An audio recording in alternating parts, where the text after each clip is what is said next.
From what has been said, it is evidently shown that the souls of brutes are not immortal.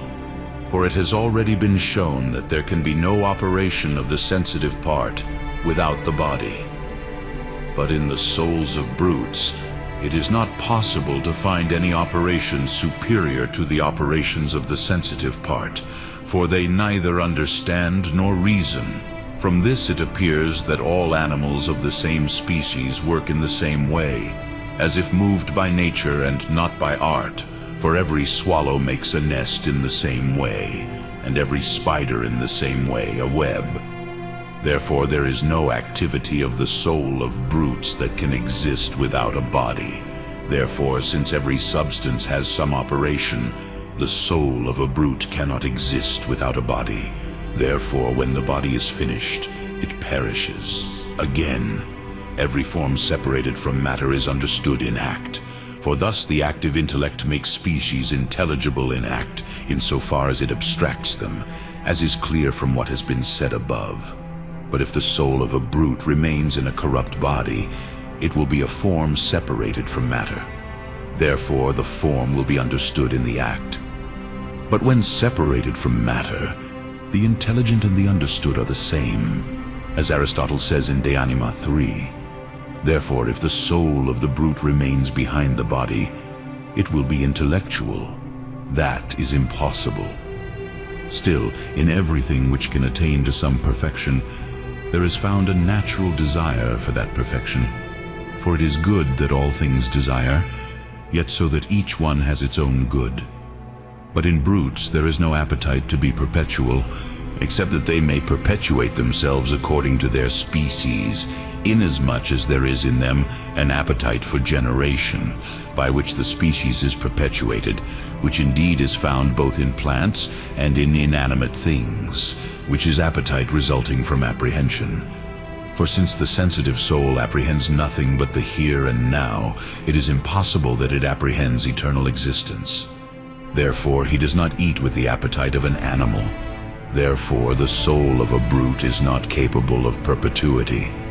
Further, since pleasures complete operations, as is clear from Aristotle in Ethics 10, the operation of anything is directed to this, as to the end in which its pleasure is fixed.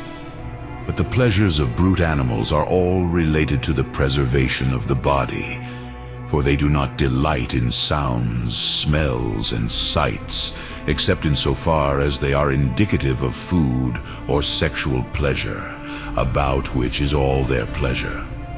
All their activity, then, is directed to the preservation of bodily existence as to the end. Therefore, there is no existence for them without a body. But the doctrine of the Catholic faith accords with this opinion. For it is said, Genesis 9, concerning the soul of a brute, its soul is in its blood, as if to say, its permanence depends on its blood. And in the book of Ecclesiastes Dogmas, we say that man alone has a substantive soul, that is, vital in himself. The souls of brutes perish with their bodies. Aristotle also, in 2 De Anima, says that the intellectual part of the soul is separated from the others, as the incorruptible from the corruptible. By this, however, the position of Plato is excluded, who also posited the immortal souls of brutes. It seems, however, that it can be proved that the souls of brutes are immortal, for the latter has some operations separately from itself, and it is itself subsisting by itself. But the sensitive soul in brutes has some activity by itself in which the body does not participate, namely, to move. For the moving is composed of two, one of which is the moving and the other the moved. Whence, when the body is moved, it is left that the soul alone is moving. Therefore it is subsisting in itself. Therefore it cannot be corrupted by accident, by a corrupt body. For those things are only corrupted by accident which do not have their own existence. But by itself it cannot be corrupted, since it neither has an opposite, nor is it composed of opposites. It is therefore left that it is absolutely incorruptible. It also seemed to return to this Plato's reason, by which he proved that every soul is immortal, namely because the soul is a self-moving thing. But everything that moves itself must be immortal. For the body does not die unless it departs from that by which it was moved, but the same cannot depart from itself. Whence it follows, according to him, that moving himself cannot die. And so it was left that every motivated soul was immortal, even brutes. For this reason we have said to return to the same reason as the premise, because since, according to Plato's position, nothing moves but motion, that which is itself moving is itself moved, and thus has some operation by itself. But not only in moving, but also in feeling. Plato posited that the sensitive soul has its own activity. For he said that to feel is a kind of movement of the feeling soul itself. And it being thus moved the body to feel. Hence, defining the sense, he said that it is the movement of the soul through the body. But these things which have been said are evidently false. For to feel is not to move, but rather to be moved.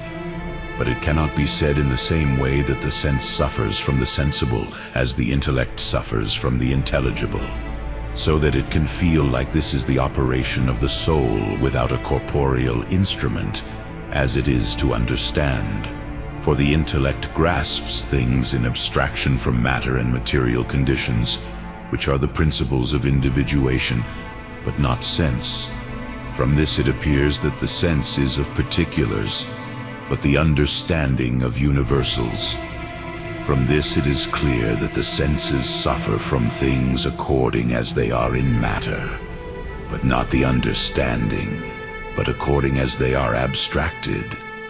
Therefore the passion of the intellect is without corporeal matter, but not the passion of the senses. Still, different senses are receptive to different sensibility, like the sight of colors, the hearing of sounds. But this diversity manifestly arises from the different arrangement of the organs. For the organ of sight must be capable of all colors, the organ of hearing must be capable of all sounds. If, however, this reception took place without a bodily organ, it would have the same receptive power for all sensible things. For the immaterial virtue applies equally, insofar as it is of itself, to all qualities of this kind. Whence the intellect, which does not use a bodily organ, knows all sensible things.